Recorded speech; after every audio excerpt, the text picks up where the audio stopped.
everybody, welcome to the next episode of the Balsa USA Beginner Build Series. This week we're going to work on going ahead and finishing off our fuselage so that on the next episode we can start building our wing.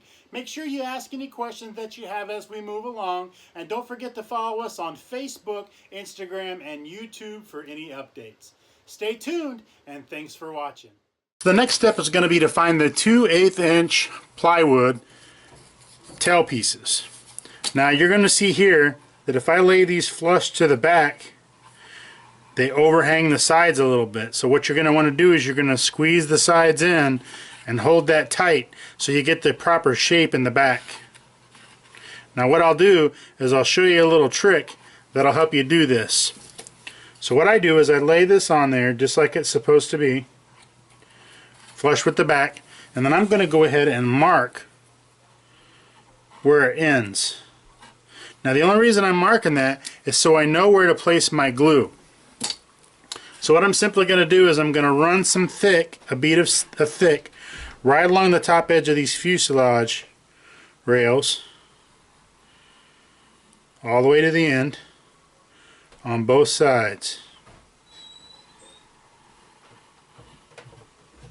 And then all I'm going to do is spray a little kicker on the bottom side of the piece of plywood that I'm using.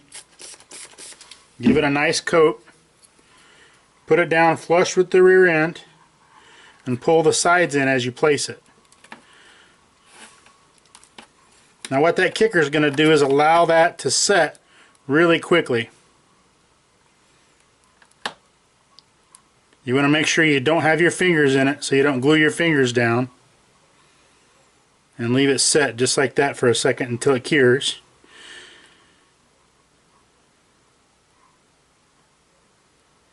And then you should be good to go.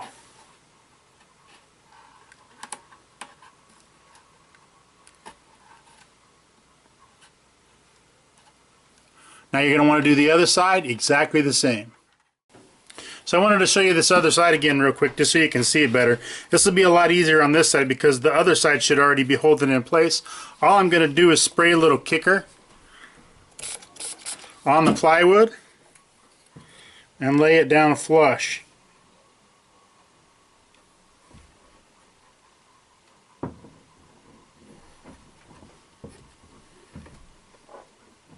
What that's going to do is going to give you an instant cure on those pieces, so you don't have to wait for the thick to dry.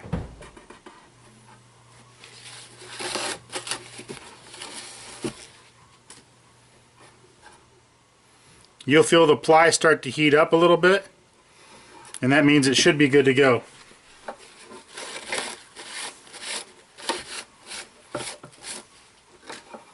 Now we have both tail pieces in place. So the next thing to do is to go ahead and get the fuselage all sanded up. You're going to want to round off the corners and make everything look nice. You can round off the tailpiece here, round off the engine rails up front if you'd like. You want to make sure you keep the wing saddle and the place where the stabilizer gets mounted. You want to keep these angles fairly square. Okay, you don't want to round those really too much at all. And then just give it a good sanding overall. Sand off any extra CA you might have hanging around. Make it all nice and smooth. Get it so it looks nice. And then that's going to be it for a few minutes for the fuselage. So now what you're going to want to do is you're going to locate the stabilizer and the fin. Now you can see I've already got my edges rounded over, and everything's pretty much ready to go on to the next step. You can round the corners over. You can match it up to the plans here if you'd like. If you want to leave this square, you can. What I suggest doing is, if you're going to line it up with the plans, like I have here, you're going to want to take a little bit off of this corner at a time. You don't want to take too much. You don't want to lose that shape. Okay? And then what I'm going to do is I'm going to leave this back edge unsanded for right now. I just ran some light sandpaper down here just to clean up this edge, and that's all I'm going to do right now. I haven't decided yet if I'm going to do anything different to the stabilizer and the fin. I think I'm just going to keep it straight to the plans at this point. Same thing with the stabilizer. You can round over the front leading edge of it and get the corners and the edges rounded over. You want to make sure you keep the bottom edge nice and flat, square edges, because that's the portion that's going to mount to the stabilizer. What you'll want to do now is you're going to want to measure the stabilizer and find the center point. Mine's going to be about right there. Okay, then you want to carry that line across just like we've done before. If you're using a combination square, it's super simple to do. You just put your combination square down on the trailing edge so that you know you've got a square surface, and mark your line that way. Now you've got your position for your fin all laid out. So what I would do before you place your fin here, I would go ahead and continue this mark off onto the back side so that you have a reference point for the middle of your fin. You'll be able to see it in the front, and if for some reason yours is not sanded down enough or it needs to be sanded down more, you can always carry that line down on the front as well. Mine happens to have a little bit of space here so I can see that line. The reason for that is because you want to make sure you get your fin as centered on that line all the way across the surface so that you don't get any bad flight tendencies later. You want to make sure that's as close as you can to center on the back and the front.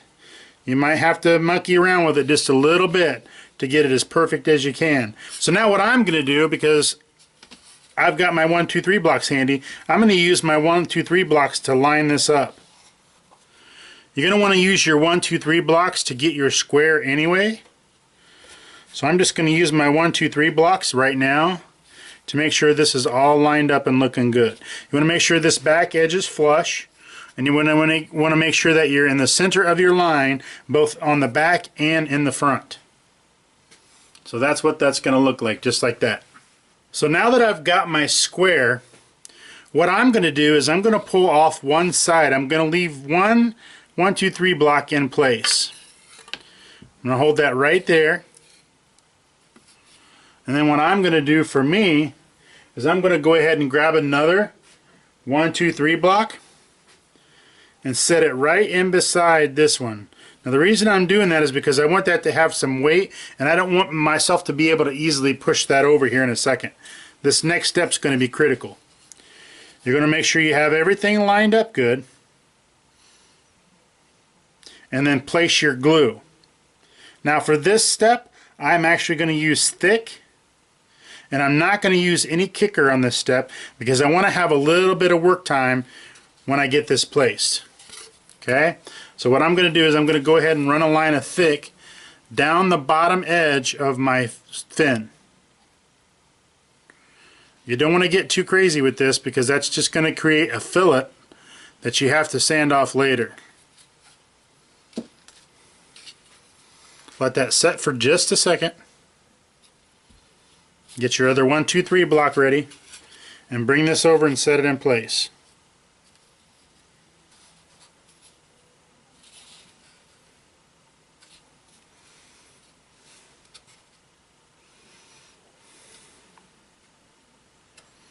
So once I'm sure I've got it square and everything's lined up the way it's supposed to be, then at that point I'll go ahead and hit it with some kicker.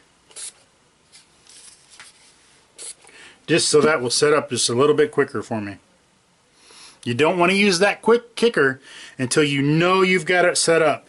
If you don't have it set up square, you want to wait and hold off on that kicker until you know you've got it in the right spot.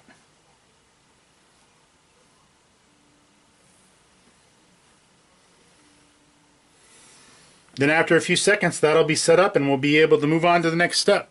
The next step is going to be to cut and fit your 1/4 inch triangle stock to the edge of the fin. Without the triangles, the fin will break off as we only have an ingrained glue joint. So what you're going to want to do is you're going to want to measure these, and it's simply a matter of just laying them down on the piece and getting it all lined up and making a mark. I'm just going to use the end of the fin to make my mark. Then that's the mark I'm going to use to cut on both sides. So I've got my pieces cut, and what I want to do is I want to get a good fit all the way around these. So what I'm going to do is I'm going to sand a little bit off of the front edge of that, the edge of the triangle that goes towards the fin, so that I can get a better edge and a better fit. So I'm simply going to run sandpaper down that edge just a little to get a good solid fit up against that fin. That's going to be much better. Maybe just a little bit more. You don't want to take very much off of this. Just light sanding along this edge will give you a much better fit between your stabilizer and your fin.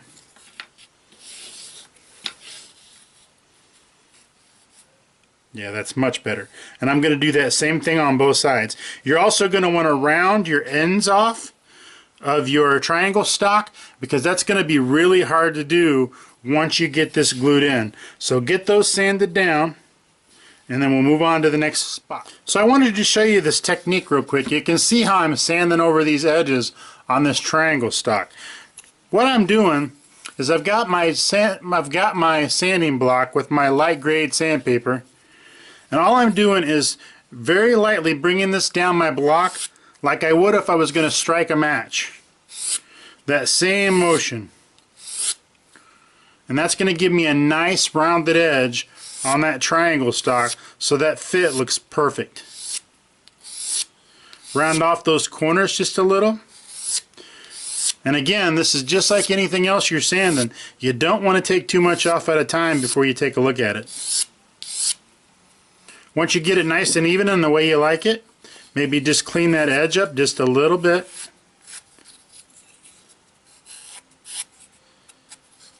And it's good to go. So now what I'm going to do for this step is I'm going to check my fit. Make sure we're good to go on both sides. Looks good, looks nice and even, ready to go. So now we're ready to glue this in. Make sure you check your sides, make sure everything looks good. So now that I've got that ready to glue in, everything looks good, I'm just going to glue these two pieces down and they'll be good to go. So I'll show you what I am going to do for this step is I'm going to run my thick right down in this corner between the stabilizer and the fin. Then when I place my triangle stock, it's going to fit right down in there and glue that in place good all the way down nice and even. I'll hit that with a little bit of kicker, and it'll only take that a couple of seconds to set up enough where I can go on to the other side.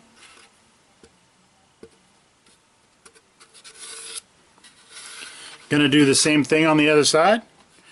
Gonna run my thick right along this corner.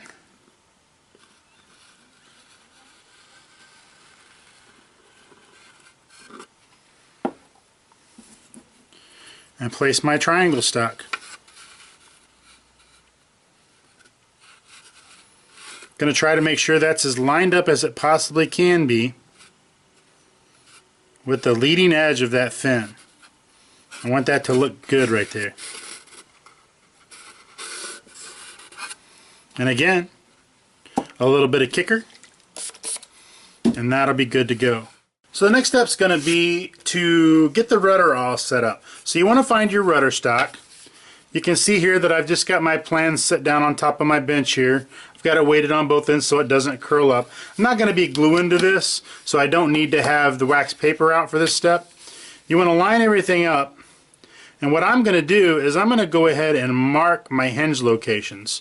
So for me, I'm just going to come in right along the edge and mark these lines where the hinge locations go.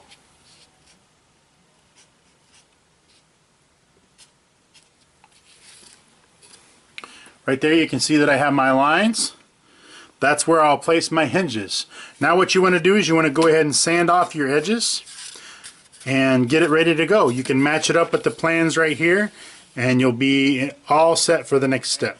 It's also not a bad idea to run a score line or a pencil mark down the center of your surface so that you can find the center easily, and then that way your hinges are both lined up and they won't bind later. So for this step I'm going to be using the Dubrow hinge cutter system. This is available from dubrow.com. And let's get started. So you can see I've got the two tools here. This is the actual hinge cutter and this is the picker. This is for getting out any leftover wood that you may have inside here when you're done. So I've got my lines marked, and this is a very simple process actually. You take the Dubrow hinge cutter, you line it right up with the marks you made, making sure that you're on your center line if you made one on both directions, and slowly push it down into the wood. Now you want to be careful because this step you can easily stab your fingers. This is a very sharp blade, so make sure you be aware of the fact that it's going down the center of the wood. So don't go too crazy with pushing, kind of push kind of easy, so that way you don't blow through the side and stab yourself in the hand. And all you have to do is work the tool down into the slot that you want to create.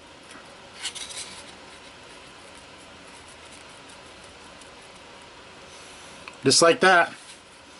And then when you pull the tool out, you've got your slot. Now what I suggest doing is taking the picker and going down inside just to make sure you've cleared out all the extra wood that was down inside there.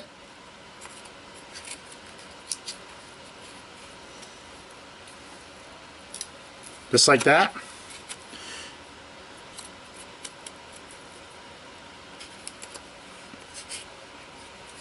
And this is what the hinge ends up looking like when you're done. Or I should say the hinge slot. So what I'll be using is the recommended Dubrow nylon hinges that we carry. And all you do is slide it right down into the slot. Just like that.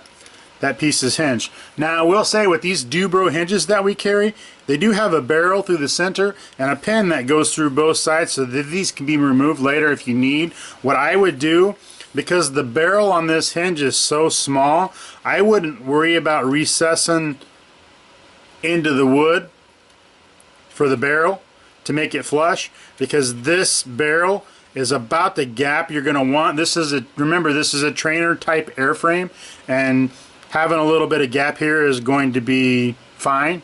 So for me, I would just bring that right down to where the barrel sets flush, and then that way if something ever does happen, I can pull that out of there easy and get to the hinge.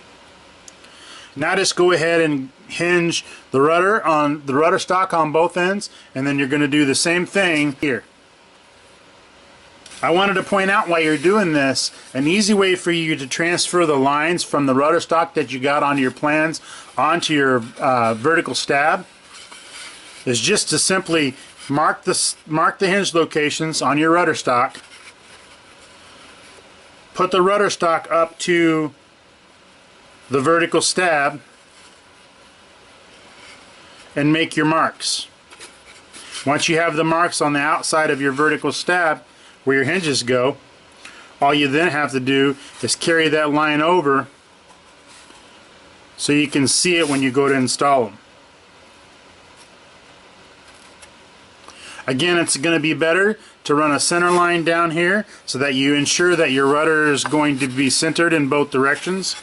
That way when you get it hinged, it'll all fit correctly. So you can see here, I went ahead and got my elevator surface, all the edges are rounded over except for this front edge where it meets the horizontal stab. Okay, then you're going to follow the exact same process for hinging the elevator as you did the rudder. If you line it up with your plans, you can see where your hinge line is supposed to be, and you just make your marks right on the inside of the wood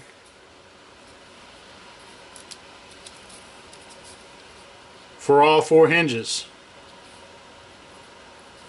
And then what I'll do is I'll just flip the piece over and mark the other side.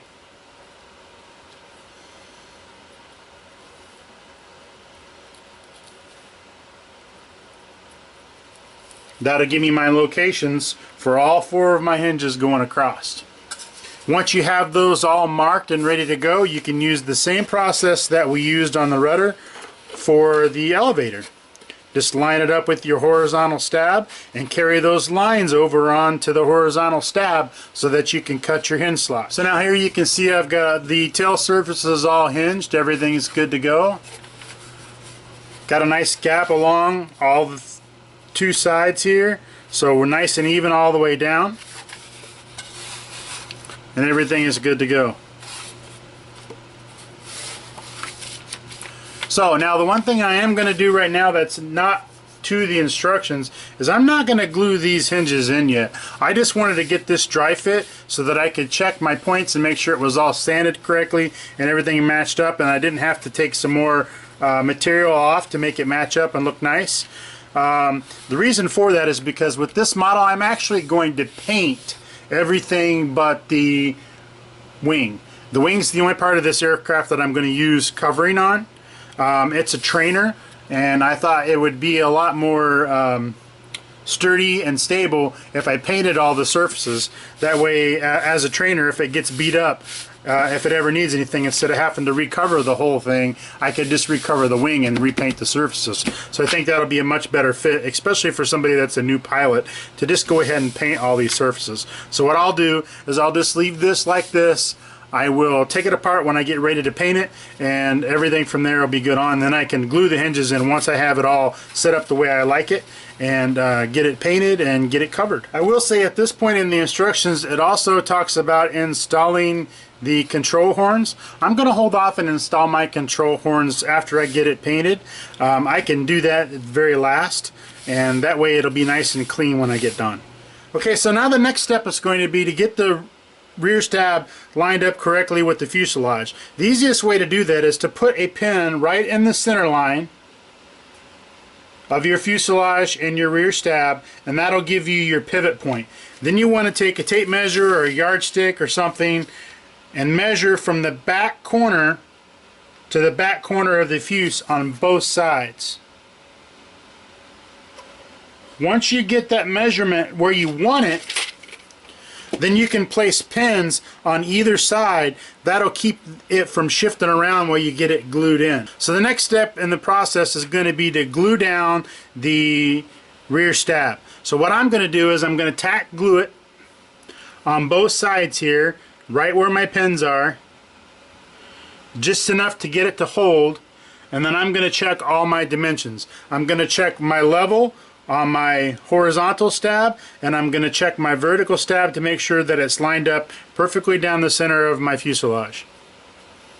I'm going to do all this before I glue it down solid. This right now is just tacked, so if I needed to move it, I would be able to get this out of here and move it, no problem. So how I'm checking my levelness of my horizontal stab is I'm making sure that this is down nice and solid on my bench, and I'm just doing a measurement off of my bench. I know my bench is perfectly flat all the way across, so I can check this on both sides to make sure I'm even. In my case, it looks like it's right on the nose. Okay, so now the next step is going to be to glue on the rear stab. How I'm going to do that is I'm going to just use this little gap right here that I have. I'm going to put some thin CA down inside this gap and close that gap from the back side to make sure that it's good, and I'm going to do that on both sides. The reason I'm using thin for this step is because thin will wick into this wood a lot better than thick will. And it's going to make this a nice solid joint.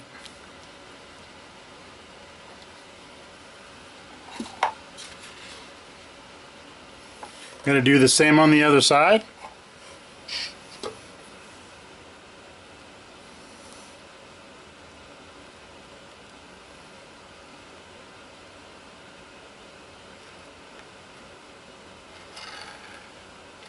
And that should be good to go. So now that this is dry, I'm going to go ahead and pull these pins out. I left those in just to make sure that it didn't move around while I was gluing.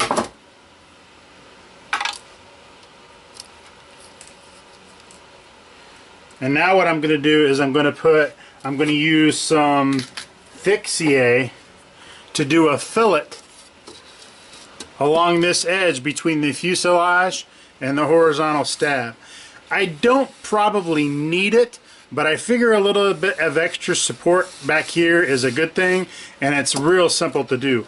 All I'm going to do is run a bead of thick CA right along that edge,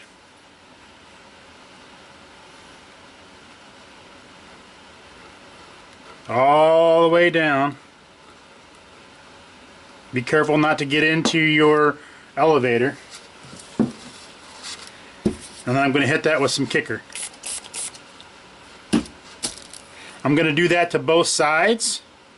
That way I'm sure that this isn't going anywhere. That'll stand up to many, many years of flights. Okay, gang, well, that's going to pretty much wrap up the fuselage for now. We're going to be able to set this aside, and on the next episode we're going to start building the wing. So stay tuned, and we'll see you next time.